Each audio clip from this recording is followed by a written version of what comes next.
Good morning everyone, स्वागत है आप सभी का एक बार फिर से हमारे यूट्यूब चैनल पर। आज हम लोग क्लास 10 के प्रश्नावली 12.2 के प्रश्न संख्या 5 को पढ़ेंगे। तो चलिए बढ़ते हैं वीडियो में आगे, देखते हैं प्रश्न संख्या 5 क्या कहता है।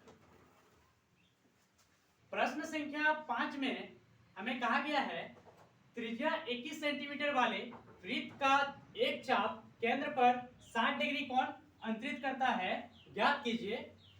एक नंबर चाप की लंबाई, नंबर 2 चाप द्वारा बनाए गए त्रिज्यखंड का क्षेत्रफल, और नंबर 3 संगत जीवा द्वारा बनाए गए वृत्तखंड का क्षेत्रफल। यानी कि इस प्रश्न में हमें एक वृत्त के बारे में कहा गया है जिसकी त्रिज्या 21 सेंटीमीटर है और इसके चाप द्वारा 60 डिग्री का कोण बनाया जाता है। तो हमें एक नंबर में चाप की लंबाई, दूसरे नंबर में त्रिज्यखंड का क्षेत्रफल और तीसरे नंबर में चाप द्वारा बनाए गए वृत्तखंड का क्षेत्रफल निकालने के लिए कहा गया है।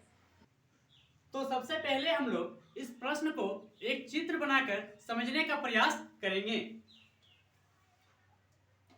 इसमें एक वृत्त के बारे में कहा गया, हम लोगों ने एक वृत्त बना लिया। मान लीजिए यहाँ और यहाँ हम लोगों ने एक चाप खींच लिया। अब इस चाप की जो लंबाई है, इस चाप की जो यहाँ से यहाँ तक की लंबाई है, इसे हमें निकालने के लिए एक नंबर में कहा गया है। तो हम लोग इस चाप की लंबाई को निकाल लेंगे। इसका नाम हम दे देते हैं ए बी और बीच में पी दे देते हैं, ठीक है। एक नंबर में हमें चाप की लंबाई निकालने के लिए कहा गया था। अब दूसरे नंबर में हमें क्या कहा गया है, तो दूसरे नंबर में कहा गया चाप द्वारा बनाए गए त्रिज्यखंड का क्षेत्रफल ज्ञात कीजिए। तो यहाँ पे हम लोग एक त्रिज्यखंड बना लेंगे, यानी कि दो त्रिज्याओं के बीच का जो खंड होता है उसे हम लोग त्रिज्यखंड कहते हैं। तो ये इसका क्या हो गया, वृत्त का केंद्र हो गया और ये इसकी त्रिज्या हो गई दोनों। तो दोनों रेखाएं इसकी त्रिज्या, तो त्रिज्या के बीच का खंड क्या होता है, त्रिज्यखंड कहलाता है। तो दो नंबर में हमें क्या करना होगा, इस त्रिज्यखंड का क्षेत्रफल निकालना होगा। अब तीसरे नंबर पे आते हैं।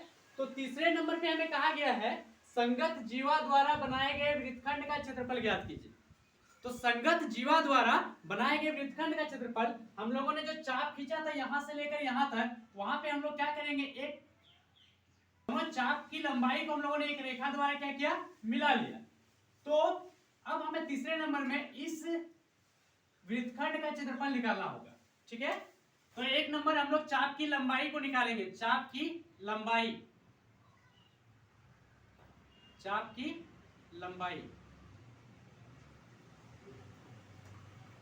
तो चाप की लंबाई निकालने के लिए हम लोगों का जो फॉर्मूला होता है वो होता है 2 pi r into theta by 360 degree. तो हमें उसमें क्या चीज का जरूरत पड़ेगा, आर और थीटा का जरूरत पड़ेगा। तो आर यानी कि रेडियस, रेडियस हम लोगों को त्रिज्या कितना दिया गया है, तो 21 सेंटीमीटर हम लोग लिख लेंगे 21 सेंटीमीटर। और थीटा कितना हम लोगों के पास, थीटा हम लोगों के पास है 60 डिग्री, तो हम लोग थीटा लिख लेंगे 60 डिग्री। अब आगे हम लोग चाप की लंबाई का फॉर्मूला बिठा लेते हैं।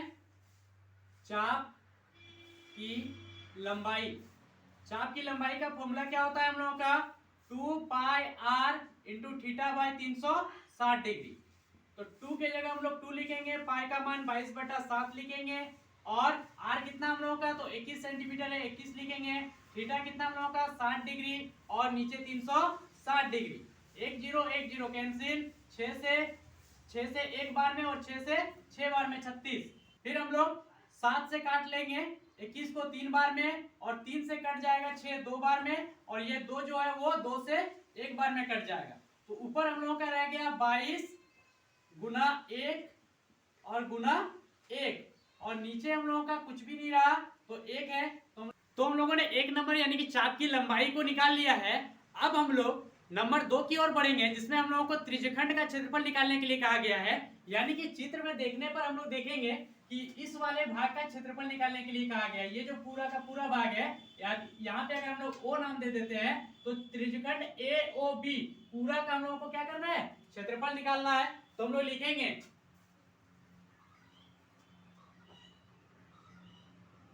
चाप द्वारा बनाए गए त्रिज्यखंड का क्षेत्रफल क्या हो जाएगा हम लोगों का, त्रिज्यखंड का क्षेत्रफल क्या होता है, pi r square into theta by 360 degree.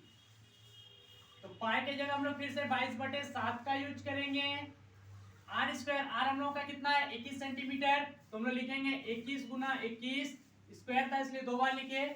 Theta कितना हम लोगों का 60 डिग्री और नीचे 360, 1 0 1 0 कैंसिल, 6 से एक बार में 6 कटेगा और 6 से 6 बार में 36 कटेगा। उसके बाद हम लोग का हो जाएगा 7 1 का 7 और 7 से 3 बार में 21, फिर हम लोग काटेंगे तो 3 से हम लोग का 6 कट जाएगा 2 बार में और 2 से इस 22 को काटेंगे तो 11 बार में।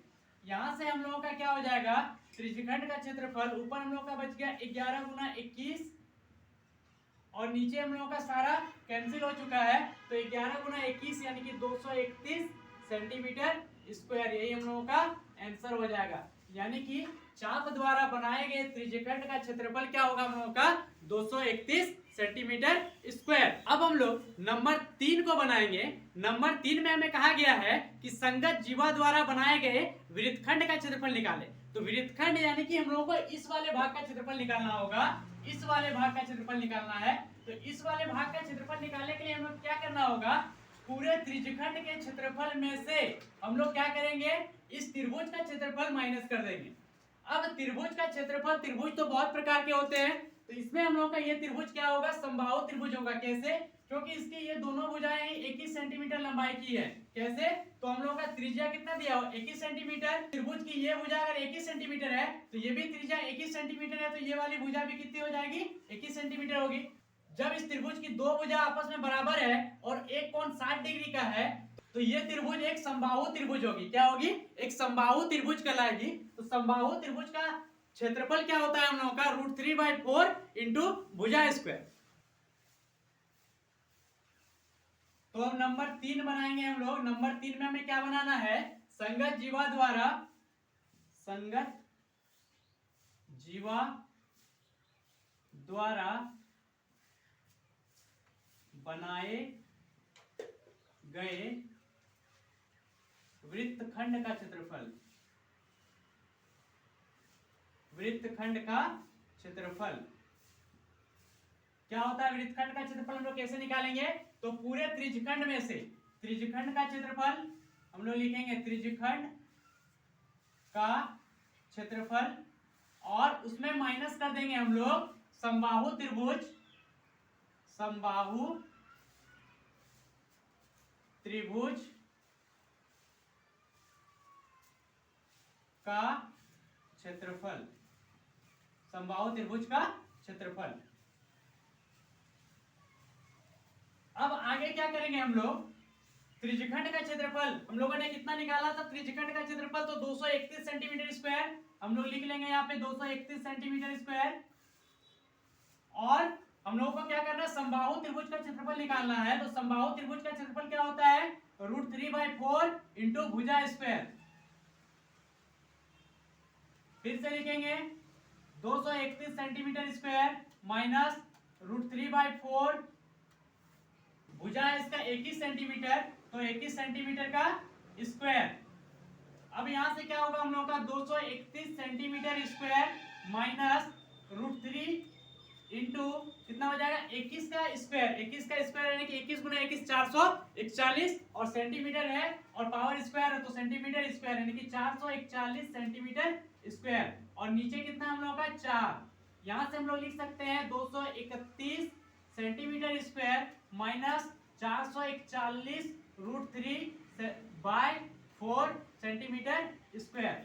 अब आगे क्या करेंगे हम लोग, दोनों में सेंटीमीटर स्क्वायर है तो हम लोग सेंटीमीटर स्क्वायर को बाहर लिख देंगे और यहाँ लिखेंगे 231 माइनस 441 √3/4 और ब्रैकेट के बाहर सेंटीमीटर स्क्वायर, यही हम लोगों का क्या हो जाएगा, आंसर हो जाएगा। उम्मीद करते हैं वीडियो आप लोगों को अच्छी लगी होगी। यदि हमारी वीडियो आप लोगों को अच्छी लगी हो तो हमारे वीडियो को ज्यादा से ज्यादा लाइक और शेयर करें और यदि आप हमारे चैनल पर नए हो तो हमारे चैनल को सब्सक्राइब जरूर कीजिएगा ताकि आगे आने वाली नई नई वीडियो सबसे पहले आप तक पहुंच पाए। धन्यवाद।